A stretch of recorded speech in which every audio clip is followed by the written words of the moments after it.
ஜெபம் செய்வோம். அன்பு இரக்கமுள்ள பரலோக தகப்பனே, உம்மை ஸ்தோத்திரிக்கிறேன். எல்லாம் சேர்ந்து ஸ்தோத்திரிங்க. நீங்க ஆண்டவர் உங்களுக்கு கொடுத்த இந்த வாழ்வுக்காக ஸ்தோத்திரிங்க, பலத்துக்காக ஸ்தோத்திரிங்க, சுகத்திற்காக ஸ்தோத்திரிங்க, நல்ல கண் பார்வைக்காக, நடக்க முடிகிறது அதற்காக ஸ்தோத்திரிங்க. நாங்கள் நிற்பதும் நிர்மூலமாகாமல் இருப்பதும் கர்த்தருடைய கிருபையே.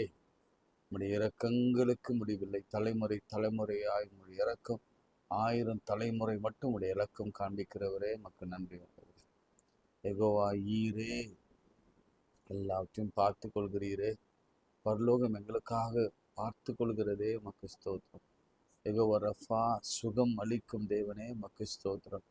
இந்த தழும்புகளாலே குணமாகிறோமே, மக்கு நன்றி. நான் உன்னை போதித்து உன் நடக்க வேண்டிய வழி உனக்கு காண்பிப்பேன், உன் மேல் என் கண்ணை வைத்து உனக்கு ஆலோசனை சொல்வேன் என்று சொன்னவர் எங்களுக்கு நடுதினமும் ஆலோசனை கொடுத்து வருகிற கிருபைக்காய் ஸ்தோத்திரம். ஆண்டவரே, கிருபை பெற்றவர்களே, நீ வாழ்க எங்களை வாழ்த்தினதுக்காய் ஸ்தோத்திரம். உன் ஆத்துமா வாழ்வதைப் போல எல்லாவற்றையும் வாழ்ந்து நீ சுகமாய் இருப்பாய் என்ற வாக்கு தத்தங்களுக்காய் ஸ்தோத்திரம். நீதிமான் ஓடி சுகமாய் தங்குவான் என்ற வார்த்தைக்காய் ஸ்தோத்திரம். நாங்கள் சுகமாய் தங்க பண்ணுகிறீரே, மக்கு நன்றி ஆண்டவரே. கடந்த நாளிலே நீர் கொடுத்த எல்லா ஆசீர்வாதமான வாழ்வுக்காக மக்கு நன்றி. ஆசீர்வாதமான கிருபைகளுக்காய் ஸ்தோத்திரம். பிள்ளைகளுக்கான ஆசீர்வாதத்துக்காய் ஸ்தோத்திரம். எல்லா நல்ல செய்திகளுக்காய் ஸ்தோத்திரம்.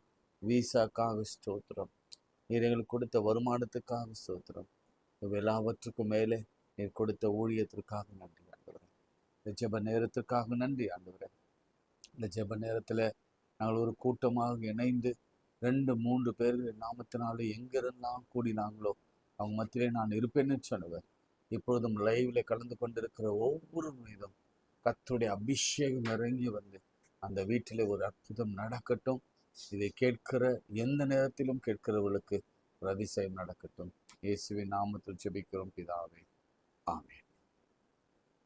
என்னை மறவா இயேசுநாதா, உந்தன் தயவாக நடத்தும். என்னை மறவா இயேசுநாதா, உந்தன் தயவால் என்னை நடத்தும்.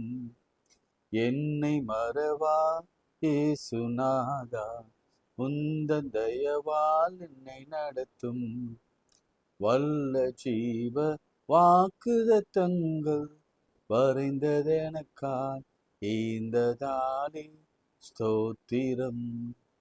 வல்ல ஜீவ வாக்குதத்தங்கள் வரைந்தெனக்காய் ஈந்ததாலே ஸ்தோத்திரம்.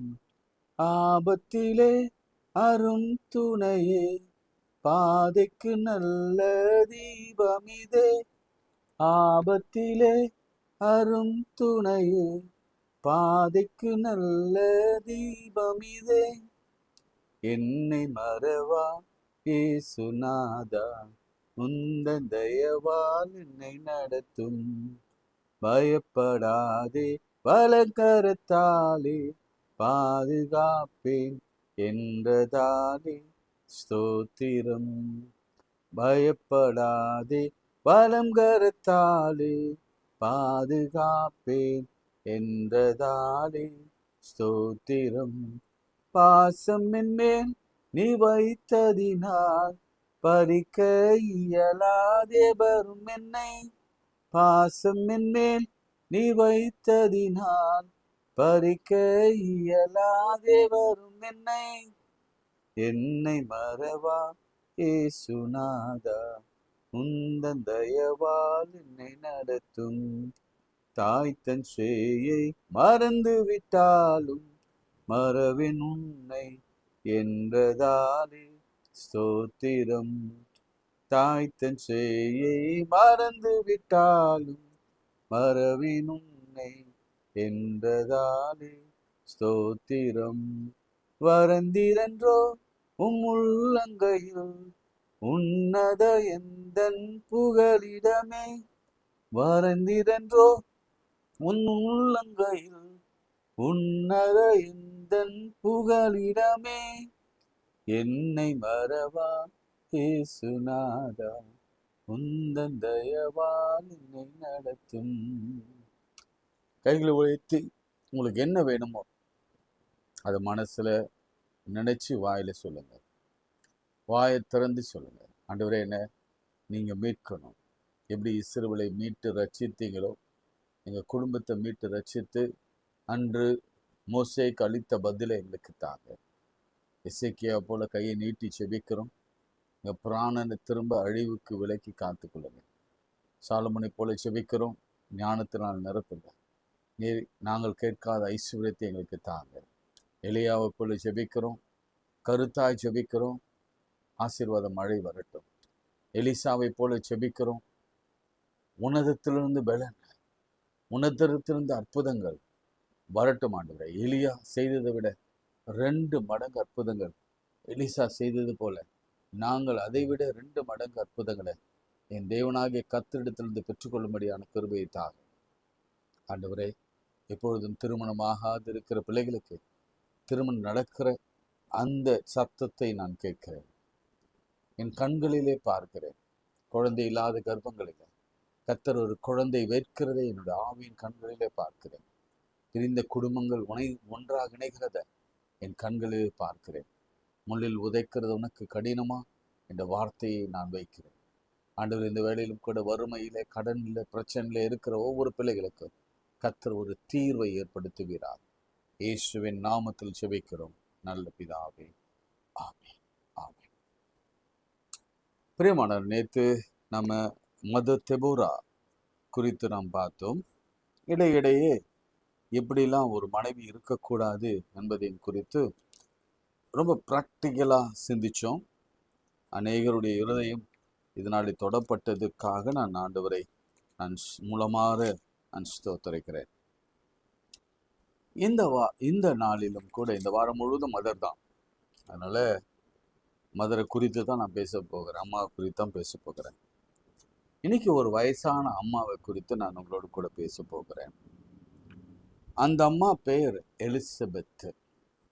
லூக்கா 1ஆம் அதிகாரத்திலேயே அந்த அம்மாவை குறித்து குறிப்புகள் இருக்கிறது. அந்த அம்மா யார் என்றும் அவருடைய கணவர் யார் என்றும் சொல்லப்பட்டு இருக்கிறது. வாசிக்கிறவங்களுக்காக லூக்கா 1ஆம் அதிகாரம் 5ஆம் வசனம். யூதேயா தேசத்தில் ராஜாவாக ஏரோதின் நாட்களிலே அபியா என்னும் ஆசாரிய வகுப்பு. ஆசாரிய வகுப்புனா பிரிஸ்ட்லி வுட், ஆயர், பாஸ்டர், ஆயர்கள், அவங்க தான் ஆசாரிய வகுப்பு. அவங்க யார்? அவங்களுடைய டியூட்டி என்ன? ஆலயத்தை பார்க்கணும், பாதுகாக்கணும், ஆலயத்தில் வர்ஷிப் நடத்தணும், ஆலயத்தில் ப்ரீச் பண்ணணும், ஆலயத்தில் தேவ சமூகத்திற்கு முன்பாக போய் நிற்கணும், பணிவிடை செய்யணும், துடைக்கணும், க்ளீன் பண்ணணும், மெழுகுவத்தி அந்த கேண்டில் இல்லை, அந்த திரியை எழுத்தணும், அந்த அன்லிவன் பிரெட்டை வைக்கணும். அதில் இந்த 3 காரியங்கள் இருக்கும். மகா பரிசுத்த ஸ்தலத்தில் குத்து விளக்கு 2 கொண்டு வந்து வைக்கணும். அந்த குத்து விளக்குகளில் எண்ணெயை அவங்க என்ன பண்ணணும்னா அதை ஊற்றிட்டு திரும்ப புதிய எண்ணெயை ஊற்றி அதில் திரியை வைத்து அந்த திரியை எரிய வைக்கணும். வரும் பொழுது பெரிய அன்லிவன் பிரெட்டை அவங்க கொண்டு வரணும். அப்படி கொண்டு வந்து இது எல்லாத்தையும் கொண்டு வர்றதுக்கு அவங்களால தனியால முடியாது. அவங்களுக்கு உதவி செய்கிற அவருடைய குடும்பத்தினர் இருப்பாங்க. அப்படிப்பட்ட ஒரு ஊழியத்தை செய்தவர் தான் இந்த சகரியா. சகரியா நாட்களில் என்ன நடக்கும்னா, அந்த நம்ம தேவ ஆலயத்தில், எருசலேம் தேவாலயத்தில் பணியாற்றும்படியாக சீட்டு போடுவாங்க. அப்படி சீட்டு போடும் பொழுது ஆசாரிய வகுப்பில் வருகிறவர்களுக்கு அந்த மேலே சீட்டு விழும். வருஷத்துக்கு, அதாவது அவங்க ஆயுசு நாட்களிலே ஒரு நேரம் தான் அந்த சீட்டு அவர்கள் மேலே விழும். அப்போ பார்த்துங்க எத்தனை ஆசிரியர்கள் இருந்திருப்பாங்கன்னு சொல்லி. இப்போ அந்த அளவுக்கு ஆசாரியர்கள் இருக்கும் பொழுது இந்த சமயத்துல தான் இந்த ஆசாரியனாகிய சகரியா இருக்கிறார். இன்னும் பேர் கொண்ட ஒருவன் ஆசாரியன் ஒருவன் இருந்தான். அவன் மனைவி ஆரோனின் குமாரத்தி. அப்போ பாருங்க, இந்த அம்மாவும் யாருன்னா ஆரோன். ஆரோன்னா யாருன்னு உங்களுக்கு தெரியும். அவரும் ஒரு பிரிஸ்ட்லி வுட். யாரு? இவருக்கு பிறகு மோசேக்கு பிறகு இந்த ஆலயத்தில தொழுது கொள்வதில் ஆரோனு தான் 12 கொம்புகளை கொண்டு வந்து வைத்தார். ஏன்னா அவங்களுக்குள்ள ஒரு சின்ன குழப்பம் வந்தது. யார் அந்த பிரிஸ்ட்லி ஹெட் என்று. எப்பவுமே குழப்பம்தான். ஆலயம்னாவே குழப்பம்தான். அங்க அரசியல் தான். அதே மாதிரி அங்கேயும் அரசியல் வந்தது. அப்ப கர்த்தர், நான் வெளிப்படுத்துகிறவன் தான் இந்த ஆசாரியனாக இருக்க முடியும், அழைக்கப்பட்டவனாக இருக்க முடியும் அப்படின்னு சொல்லிட்டு நல்ல காஞ்ச கொம்புகளை கொண்டு வந்து தேவாலய பிரகாரங்களிலே வைத்தார்கள்.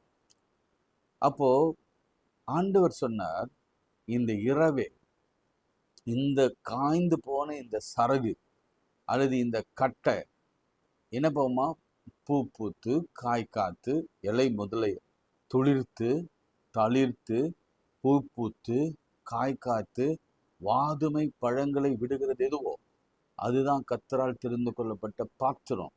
மனுஷன் எல்லா பேரும் எழுதுறாங்க. அந்த 12 ட்ரைப்ஸ் பேரும் எழுதுறாங்க. அந்த 12 ட்ரைப்ஸ்ல 6 பேர் எழுதும் பொழுது ஆரோனின்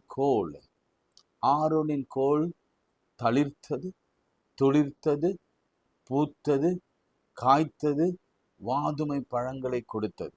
உடனே எல்லாரும் கொண்டாடினாங்க ஆரோன். அந்த ஆரோனின் குடும்பத்திலிருந்து வந்தவள் தான் இந்த எலிசபெத். ஆனா இவர்களுக்கு நீண்ட நாளா ஒரு ப்ரேயர். என்ன ப்ரேயர்னா, ஆண்டவரே, எப்பயாச்சும் ஒரு நாள் எங்க ஆயுசு நாட்களில உங்களுடைய ஆலய பிரகாரங்களுக்குள்ளே மூலமா இருக்கிற கர்த்தருடைய உடன்படிக்கை பெட்டி இருக்கிற அந்த பரிசுத்த ஸ்தலத்திற்குள்ள அதுதான் இருக்கும், கடைசியில இருக்கும். நான் உங்களுக்கு ஒருவேளை அந்த படத்தை உங்களுக்கு அப்புறமா உங்களுக்கு காண்பிக்கிறேன். அந்த பரிசுத்த ஸ்தலத்துக்குள் போகிற பாக்கியம் இந்த ஆசாரியனுக்கு அவன் லைஃப் டைம்ல ஒரே முறை தான் கிடைக்கும். அப்போ இவனுடைய ஜெபம் இல்லைன்னா, நான் ஒருவனா, பெண்கள் போக முடியாது, நான் ஒருவனா போக முடியாது ஆண்டவரே, எனக்கு வேலை ஆட்களும் நான் கொண்டு போக முடியாது, ஒருவேளை என்னுடைய கர்ப்ப பிறப்பு அவன் ஆணாக இருந்தால் அவனை நான் உதவிக்கு அழைத்து கொண்டு போகலாம். என்னன்னா, எல்லாருடைய ஆசாரியர் வீட்டிலும் 2 ஆண் பிள்ளைகளாவது ஒரு ஆண் பிள்ளையாவது இருப்பாங்க. அப்படி வருகிற பொழுது அவங்க கைகளில என்ன செய்யலாம், அன்லிவன் பிரெட்டை கையில கொடுத்துடலாம். ஒரு கையில எண்ணெய் கிண்ணத்தை கொட்டு விடுத்தலாம். அப்போது சகரியாவின் கைகளில குத்து விளக்கு 2 எடுத்துக்கொள்ளலாம். இப்படி அவனுக்கு ஹேண்ட் கிடைக்கும் உதவி செய்வதற்கு. ஆலய பிரகாரங்களில் அவனுக்கு தான் ரைட்ஸ் இருக்கு போறதுக்கு. அவங்க போகும்பொழுது அப்படி ஒரு ஜெபம் அவனுக்குள்ளே இருந்தது. அப்படி இருக்கும் பொழுது இந்த கணவனும் மனைவியும், இந்த தாயாரும் இந்த தகப்பனும் ஒன்று கூடி அவங்க இருந்தாங்க.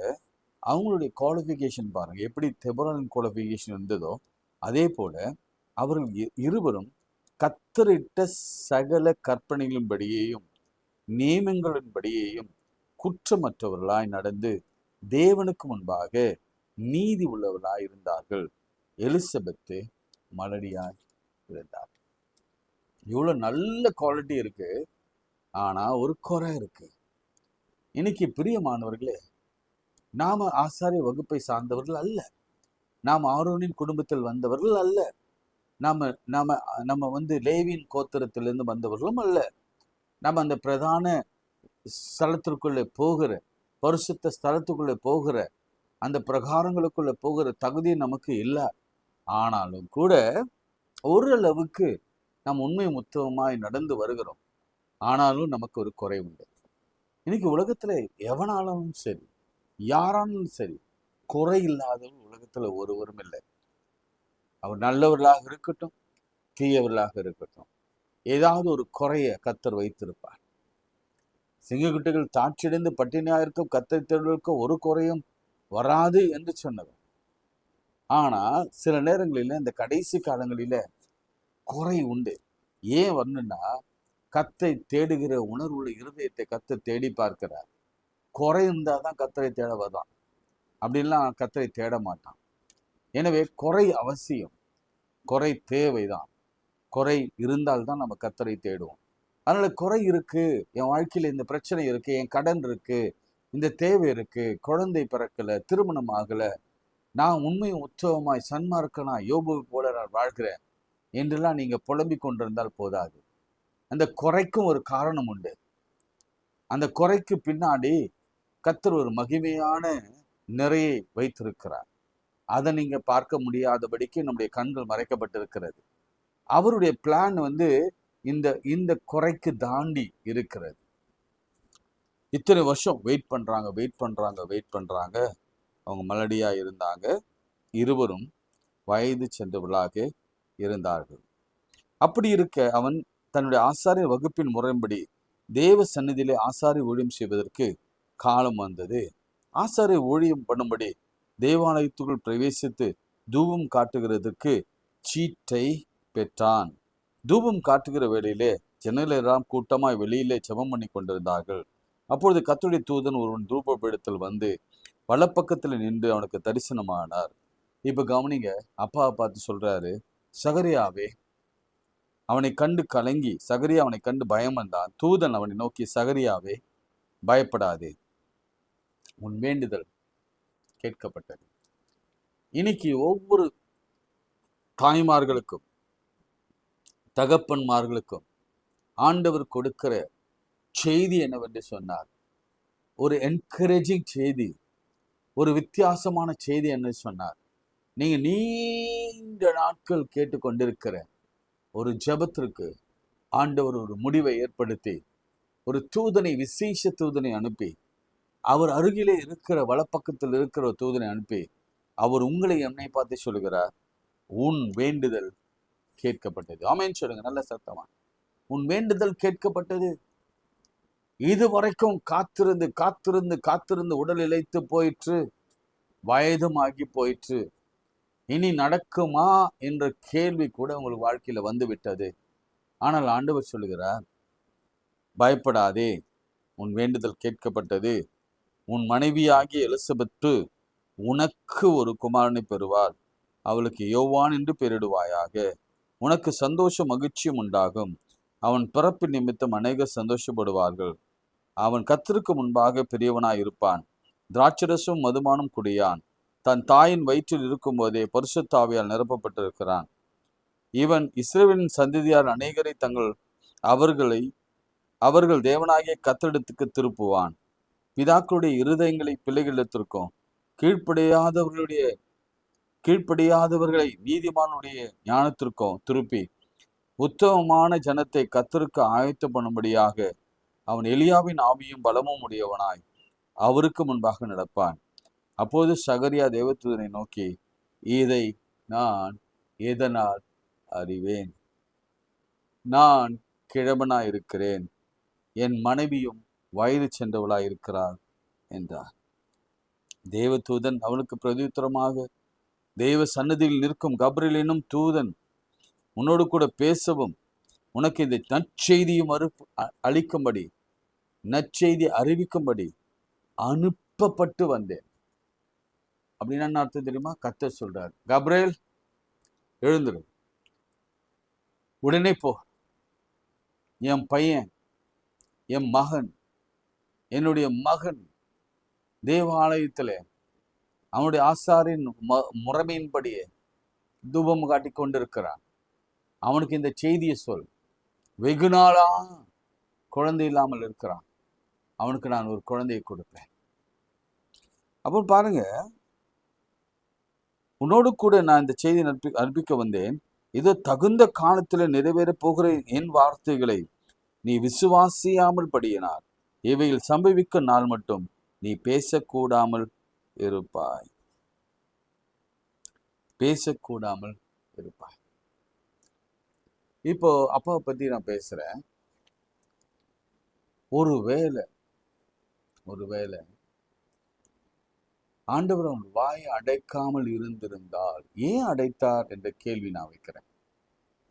முதல் ஆன்சர் அவன் ஆண்டவர் நம்மளை இது எப்படி ஆகும் என்று கேட்டார், பெரியவர். ரெண்டாவது அப்படியே விட்டுருக்கலாம், அப்புறம் ஏன் ஆண்டவர் வாயை அடைத்தார் என்று சொன்னார். சில தீர்க்க தரிசனங்கள் நம்மை நோக்கி வருகிற போது, அன்பு சகோதரனை சகோதரி நல்லா ஜாக்கிரதையாக கவனிங்க.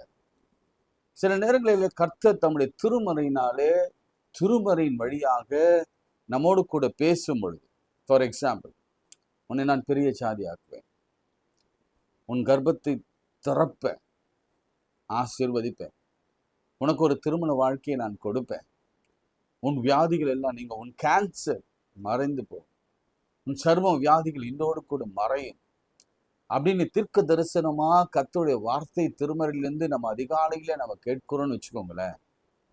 இன்னைக்கு கூட என்னென்ன கேட்டீங்க, என்னென்ன வார்த்தை கேட்டீங்கல்ல? அனுப்பப்பட்டு வந்தேன், இந்த நற்செய்தியை அளிக்கும்படி அனுப்பப்பட்டு வந்தேன், இந்த பிள்ளை இப்படி இருக்கும், இந்த பிள்ளை இப்படி வளருவான், இந்த பிள்ளையின் மீது எலியாவின் ஆவி இருக்கும், அநேகரை ஆண்டவரிடத்திலிருந்து திருப்புவான், ஜனங்களை திருப்புவான். இதெல்லாம் நல்ல செய்தி வரும் பொழுது சந்தேகம், அந்த சந்தேகத்தினால தண்டனை கர்த்தர் வாயை அடைத்து போட்டார். First point. பிராக்டிக்கலா யதார்த்தமா உங்களுக்கு சொல்றேன். ஒய்ஃப் பத்தி நமக்கு நல்லாவே தெரியும். சில நேரங்களில் கணவன் நல்ல பிலீஃபோடு இருக்கும் பொழுது மனைவி ஒருவேளை கர்த்தரை நம்பாத மனைவியாக மாட்டுவாங்க. கர்த்தரை ரொம்ப அசாத்தியமா நம்புகிற மனைவிக்கு கர்த்தரை நம்பாத புருஷன் நம்புவார், ஆண்டவர் இணைத்து வைப்பார். இதுதான் ஆண்டவருடைய என்ன சொல்றது, மேரேஜ் பிளான், அது திட்டம். ஏன்னா பரிசுத்தவான்களும் பரிசுத்தவான் நினைச்சா அவருக்கு பிரயோஜனம் இல்லை. பரிசுத்தவான்களோடு கூட அசுத்தங்களை இழக்கணும், அல்லது பலவீனரை இழக்கணும், அழகோட அசிங்கத்தை இழக்கணும், அசிங்கத்தோட அழகை இணைக்கணும். நீங்க இதெல்லாம் உங்களுக்கு ப்ராக்டிக்கலாக திங்க் பண்ணால் உங்களுக்கு புரியும் இல்லை? நிறைய நம்ம பார்த்துருக்குறோம். அதனால நான் சொல்றதை நீங்க கண்டிப்பா ஆமோதிப்பீங்கன்னு நினைக்கிறேன். கர்த்தருடைய திட்டம் அதுதான். நல்லா இருக்கிற பொண்ணை எடுத்துன்னு போயிட்டு மோசமான பையனுக்கு கொடுப்பாங்க, மோசமா இருக்கிற பொண்ணு கொண்டு போய் நல்லா இருக்கிற பையன்கிட்ட கொடுப்பாங்க. இப்படிதான் ஆண்டவர் அவங்கள அப்புறம் சரி செய்வார். சரி செய்து அவர்களை ஒரு நல்ல சாட்சியை நிறுத்துவார். இதை நம்மளால அண்டர்ஸ்டாண்ட் பண்ணி கொள்ள முடியாத ஒரு மிஸ்ட்ரி இது. சரி, போகட்டும், விடுங்க. இப்போ ரெண்டாவது ப்ராக்டிக்கலான விஷயம் என்ன சொல்றேன்னா, ஒருவேளை ஒரு மிஸ்ஸஸ் கிட்ட வந்து, மனைவி கிட்ட வந்து, எலிசபெத் அம்மா, இந்த மாதிரி நான் ஊழியம் செய்து கொண்டிருந்த பொழுது, தூபம் காட்டி கொண்டிருந்த பொழுது இப்படி ஒரு செய்தி வந்தது. இப்போ அந்த அம்மா சொல்லியிருப்பாங்க, செய்தி வந்ததுன்னு சொல்லிட்டு இவர் சொல்லியிருப்பாரு, நான் என்ன சொல்றது, இது எப்படி நடக்கும்? ஆமா, உனக்கே தெரியும்ல, நம்ம 2 பேருக்கு வயசு ஆகி போச்சு, நமக்கு போய் குழந்தை பிறக்குமா? இப்போ மிஸ்ஸஸ் சாரால் எடுத்துக்கலாம். மிஸ்ஸஸ் சாரால் வெயிட் பண்ணி பார்த்துட்டு ஒரு நாள் கூடாரத்தில் கெக்க பக்கன்னு சிரிச்சாங்களாம். இது அப்படிதான் உண்மை. அது நல்ல சத்தமோடு சிரிச்சாங்க. வெளியில இருக்கிற கர்த்தருடைய தூதன் கேட்கிற அளவுக்கு. வயசான பிறகு எனக்கு இன்பம் உண்டாகுமோ? இதுதான் அவங்களுடைய கூற்று. வயதான காலத்திற்கு பிறகு எனக்கு ஒரு கர்ப்பம் பிறக்குமோ? இதுதான் அவருடைய கூற்று. சிரிச்சாங்க. இன்னைக்கு நீங்க கூட கேட்டுக்கொண்டு இருக்கிற போது உங்க மனசுல ஒரு சின்ன சிரிப்பு, ஐயர் என்னத்துக்கு இதெல்லாம் பேசிக்கொண்டு இருக்கிறார், ஏன் இதெல்லாம் அவசியம் இல்லாத சில காரியங்கள் பேசுகிறார், ஒவ்வாத சில காரியங்களை பேசுகிறார், நடக்காத சில காரியங்களை பேசுகிறார், நடக்க முடியாத சில காரியங்களை பேசுகிறார். ஏன் இதை பேசணும்? அவசியம் இல்லை. மதர்ஸ் டேக்கும் இதுக்கும், மதர்ஸ் வீக்கும் இதுக்கும் என்ன ஒரு ஒற்றுமை இருக்கிறது? எப்படி அதை ரிலேட் பண்ண விரும்புகிறார் என்பதெல்லாம் உங்களுடைய நோக்கமாக இருக்கலாம், அல்லது பேச்சாக இருக்கலாம், புரிதலாக இருக்கலாம். யாரை வேணா சந்தேகப்படுங்க, ஆண்டவருடைய வார்த்தையை மாத்திரம் சந்தேகப்படுங்க. என்னையே சந்தேகப்படுங்க. நான் வர ஹியூமன்ல ஏதாவது சொல்லிட்டேன்னு வச்சுங்களேன், நம்பவே நம்பாதீங்க. ஆனா ஆண்டவருடைய வார்த்தையை நான் சொன்னேன்னா 100% நம்புங்க. இப்போ அந்த வார்த்தையை எலிசபெத் கிட்ட போயிட்டு, அம்மா நீ மனசுல ஆசையெல்லாம் வளர்த்துக்காது, ஏதோ என் பிரம்மையா கூட இருக்கலாம், நான் ஒருவேளை தூங்கி போய் கனவாக இருக்கலாம், உன் வயிற்றுல குழந்தையும் வராது, புழுச்சியும் வராது, புழுவும் நிற்காது. தயவுசெய்து அந்த மறந்துட்டு சொல்லியிருந்தா எலிசபெத்துடைய விசுவாசமும் செத்து போயிருக்கும். அதுக்கப்புறம் அங்கே ஒரு மிராக்களே நடக்க வாய்ப்பில்லை. நான் இதான் சொல்வேன், husband and wife, father and mother 2 பேரும் அக்ரி பண்ணி ஒரு விஷயத்துல விசுவாசிக்கணும். ஒரு பக்கம் இன்னும் பக்கம் எடுத்துட்டு போறது, ஒரு பக்கம் அம்மா மட்டும் விசுவாசிக்கிறது, ஒரு பக்கம் அப்பா விசுவாசிக்காம போகிறது. இப்படி இருக்கும் பொழுது திருமணம் நடக்காது, வேலை கிடைக்காது, குழந்தை பிறக்காது, வியாதி சுகமாவாது. 2 பேரும் அக்ரி பண்ணும், 2 பேரும் சொல்லணும், தேவனால் கூடாத காரியம் ஒன்றுமில்லை. அடுத்து வருகிற வார்த்தை பாருங்க. நிறைவேறின பின்பு அவன் வீட்டுக்கு போனான். அந்நாட்களுக்கு பின்பு அவன் மனைவியாக எலிசபெத் கர்ப்பவதி ஆகி, ஜனங்களுக்குள்ளே எனக்கு உண்டாயிருந்த நிந்தை நீங்கும்படியாக கர்த்தர் இந்த நாட்களிலே என்மேல் கடாட்சம் வைத்தார். ஜனங்களுக்குள்ளே உண்டாயிருந்த நிந்தை நீங்கும்படியாக கர்த்தர் இந்நாளிலே கடாட்சம் வைத்தார். நீங்க கல்யாணமாகி ரொம்ப நாளா இருக்கலாம், கல்யாணமே ஆகாமல் இருக்கலாம், உங்களுக்கு வேலையில் இருக்கலாம், நீங்க வேலை இல்லாமல் இருக்கலாம், கடன்ல இருக்கலாம், வீடு இல்லாமல் இருக்கலாம், பல விதமான போராட்டங்களில் இருக்கலாம். விசேஷமா சொல்ல போற வார்த்தை நிந்தையில் இருக்கலாம். நிந்தைக்கு அடுத்த வார்த்தை என்ன? அவமானத்தில் இருக்கலாம். அவமானத்திற்கு அடுத்த வார்த்தை என்ன? உங்களை பற்றி கேலி பண்ணலாம், கிண்டல் அடிக்கலாம். என்னெல்லாம் எப்படி கிண்டல் அடிப்பாங்க தெரியுமா? இவர் எப்ப பார்த்தாலும் ஜப்பான் ஜப்பான் ஜப்பான், இவர் ஒரு அல்லேலூயா கோஷ்டி, இவர் எப்ப பார்த்தாலும் அந்நிய பாஷையை பற்றி எல்லாம் புகழ்ந்து பேசுவார். பரவாயில்ல, தேவ நாமம் மகிமைக்காக இதை நான் ஏற்றுக்கொள்கிறேன். இது எல்லாமே என்னுடைய உயர்வுக்கான படிகள் தான். படி சொற்கள் எல்லாம் என் வாழ்க்கையின் உயர்வுக்கான படி கற்களாக நான் எடுத்துக்கொள்கிறேன். நீங்களும் எடுத்துக்கொள்ளுங்க. அதெல்லாம் நிந்தை அல்ல, அது நமக்கு வருகின்ற ஆசீர்வாதத்தின் வாய்க்கால்களாக எடுத்துக்கொள்ளுங்க. இன்றைக்கு உங்களுக்கு எந்த இடத்துல நிந்தை? அம்மா, எந்த இடத்துல உனக்கு நிந்தை? வியாதியில, ஒருவேளை வேதனையில, திருமணமாகாத ஒரு குழந்தையை வைத்துக்கொண்டு, ஒரு மகளை வைத்துக்கொண்டு, சகோதரியே, ஐயோ எனக்கு குழந்தை திருமணமே ஆகலை என்ற ஒரு நிந்தையில இருக்கலாம். ஜனங்களுக்குள்ளே இருந்த நிந்தை. இது ஒன்றும் பெருசாலாம் இல்லை, ஆவரேஜ் ஜனங்களுக்குள்ளே இருந்த ஒரு நிந்தை இது. அது என்ன செய்தாரும்? ஆண்டவர் நீக்கும்படியாக கர்த்தர் இந்த நாட்களிலே என்மேல் கடாட்சம் வைத்தார். கடாட்சம் வைத்தார். இன்னைக்கு அதான் சொல்றேன். இன்னைக்கு மதர்ஸ் டேல அன்பான மதர் நீங்க, மதராக போகிறவங்க நீங்க, ஆமைன்னு சொல்லுங்க. நான் இன்னைக்கு எழுதி தரேன் உங்க பேர். குழந்தை இல்லை மலடு, அந்த வார்த்தையை நான் பயன்படுத்த மாட்டேன். பிள்ளை இல்லாதவங்க என்ற வார்த்தையெல்லாம் மாறி இயேசு கிறிஸ்துவின் நாமத்தினால கர்த்தர் நிந்தையை நீக்கி பிள்ளை தாட்சியாய் மாற்றுகிறது அவருக்கு லேசான காரியம் உங்கள் வாழ்க்கையிலே செய்கிறார்.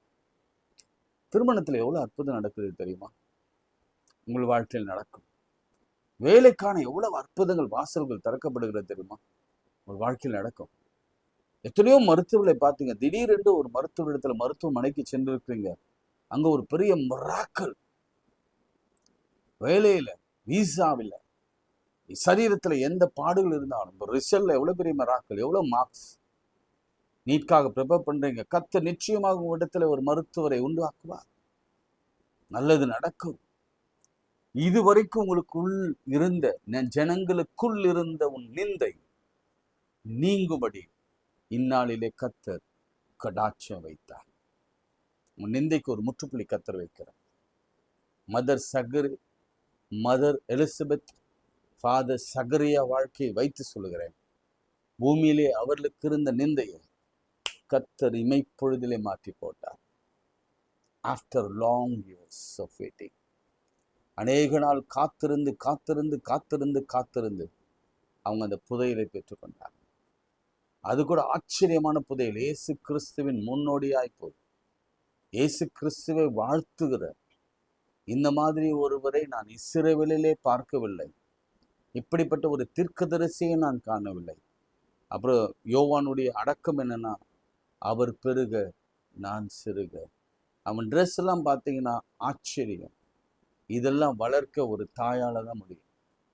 அந்த தாய் எப்படி கத்தர் வளர்க்க சொன்னாங்களோ அப்படியே வளர்த்தாங்க. அப்படியே கான்ட்ராஸ்ட் நீங்க போயிட்டீங்கன்னா, மனோவா ஃபேமிலி சாம்சனை வளர்த்ததை விட, வளர்த்து அவனை கெட்டு போக பண்ணினதை விட, அதுல அவன் கெட்டு போனான். இதே தான் சொன்னாங்க. சவரங்கத்தி படக்கூடாது, திராட்சை ரசம் குடிக்கூடாது, தீட்டாத ஒன்றதும் நீங்க புசிக்க கூடாது, சாப்பிடக்கூடாது. ஆனா எல்லா பாவத்தையும் வந்து செய்தாங்க. காரணம், மனோவா அவருடைய தாயார் சரியா வளர்க்கல. இங்க சகரியாவும் எலிசபெத்தும் நல்லா வளர்த்தாங்க. அதனால அந்த பிள்ளை இணைக்கும் பேசப்படுது. ஆமென். சாம்சன் ஒரு கர்ஸ், சாம்சன் ஒரு ஃபெயிலியர், சாம்சன் ஒரு உதாரணம், சாம்சன் ஒரு அடல்ட்ரிக்கு ஒரு உதாரணம், விபச்சாரத்திற்கு ஒரு உதாரணம், சாம்சன் வந்து ஒரு விக்கிர வணக்கத்திற்கு ஒரு உதாரணம். கண்கள் பிடிக்கப்பட்டவனா, நிந்தைக்குட்படுத்தப்பட்டவன், கடைசியில் அவன மரணம் ஜெயமாக இருந்திருக்கலாம். ஆனால் அவன் ஒரு டோட்டல் ஃபெயிலியர். ஆனா ஜான் த பாப்டிஸ்ட் வெற்றி வாழ்க்கை வாழ்ந்தார். எலியாவின் ஆவி கொண்டிருந்தது. அதற்கு காரணம் எலிசபெத் சகரியாவின் வளர்ப்பு தான், பேரண்டிங். நீங்க அப்படி வளர்ப்பீங்களா? ஜெபம் பண்ணுவீங்களா? வேண்டுதல் செய்வீங்களா? விசுவாசிப்பீங்களா? அவர்களுக்காக பொருத்தனை பண்ணுவீங்களா? நான் பிறந்தா ஆண் பிள்ளையா பிறந்தா கத்தருக்கு கொடுப்பேன்னு சொல்லுவீங்களா? கத்தருடைய நியமங்களில் நடத்துவேன், கத்தருடைய வழிகளில் அவனை வளர்ப்பேன், கத்தருக்காக அவனை நான் நிறுத்துவேன், நிறைய பாடல்களை சொல்லிக் கொடுத்து, வாதிய கருவிகளை கற்றுக் கொடுத்து, ஐயோ நீட்டுக்கு ப்ரிப்பேர் பண்ணணும், ஹலோ ஜெய்க்கு ப்ரிப்பேர் பண்ணணும், எப்பா கொஞ்சம் கீபோர்டு வாசித்து கிட்டார் வாசித்து ஆண்டவருக்காக ப்ரிப்பேர் ஆகப்பா. என்னைக்காவது உன் பிள்ளைங்க சொல்லியிருக்கீங்களா? நிச்சயம் சொல்றேன், நீங்க இங்க கொடுக்குற இம்பார்ட்டன்ஸ் அங்க கொடுக்கலன்னா நீங்க எதிர்பார்த்திருக்கிற டாக்டர் சீட் அவனுக்கு கிடைக்காது. முதல்ல இங்க கொடுங்க. கத்தர் நீங்க ப்ரிப்பேர் ஆகலைனாலும் கத்தர் அந்த டாக்டர் சீட்டை கொடுப்பார். ஜெபம் செய்வோம். அன்பு மிரக்கமுள்ள பரலோக பிதாவே, மனமகிழ்ச்சியான திருவடைக்காய் ஸ்தோத்திரிக்கிறோம். நீர் பேசி நம்முடைய வார்த்தைக்காய் ஸ்தோத்திரம். அம்மாக்களை குறித்தும் அப்பாக்களை குறித்தும் அவருடைய தியாகங்களை குறித்தும் அவருடைய வரப்புகளை குறித்தும் நான் பேசி கொண்டிருக்கிறோம். பூமியிலே உண்டாயிருந்த நிந்தை இந்த நாளிலே நீங்கட்டும். ஒருவேளை இது வெறும் பேரண்ட்ஸ்க்கான செய்தி மாத்திரமல்ல, முடியாது இது எப்படி ஆகும் என்று கேள்வி கேட்கிற எல்லாருக்குமான செய்தி. நான் கிழவனா இருக்கிறேன், எனக்கு எப்படி ஆகும் என்று கேட்கிற, சந்தேகத்தோடு நிற்கிற அல்லது கேள்வியோடு இருக்கிற எந்த ஆணா ஆகிலும் பெண் ஆகிலும் சரி, எந்த வாலிபனானாலும் சரி, எந்த கன்னியை ஆனாலும் சரி, எந்த திருமணமானவனும் சரி, எந்த திருமணம் ஆகாதவனும் சரி, எந்த வியாதியில் இருக்கிறவன் மருத்துவமனையில் அனுமதிக்கப்பட்டவன், நான் குணமாக மாட்டேன், இது நடக்காது என்று சொல்லுகிறவனுக்கு கர்த்தர் சொல்கிற வார்த்தை, இந்த நற்செய்தியை சொல்லும்படி அனுப்பப்பட்டு வந்தேன். காஸ்பல், நல்ல செய்தி, வாழ்க்கைக்கான செய்தி நடக்கும். இயேசுவின் நாமத்தில் ஜெபிக்கிறோம் பிதாவே, ஆமென். நமது ஆண்டவராகிய இயேசு கிறிஸ்துவின் கிருபை, பிதாவாகிய தேவனுடைய அன்பு, பரிசுத்தாவின் ஐக்கியம் நம் அனைவரோடும் இன்னும் இன்னும் சதாக்கள் நிலைத்திருப்பதாக, ஆமென். பிரியமானவர்களே, நிறைய சப்போர்ட் பண்ணுறீங்க. உங்கள் ப்ரேயரில் உங்களுக்கு நான் நன்றி செலுத்துகிறேன். நிறைய பேர் ஷேர் பண்ணுறீங்க, அதற்கும் நான் நன்றி செலுத்துகிறேன். இன்னும் இதை நம்ம பெரிதாக நம்ம பண்ணோன்னா இன்னும் நிறைய காரியங்கள் நாம் செய்ய வேண்டியிருக்கிறது. அதற்காக உதவி செய்யும்படி அன்போடு கூட நான் கேட்டுக்கொள்கிறேன். நன்றி, வணக்கம்.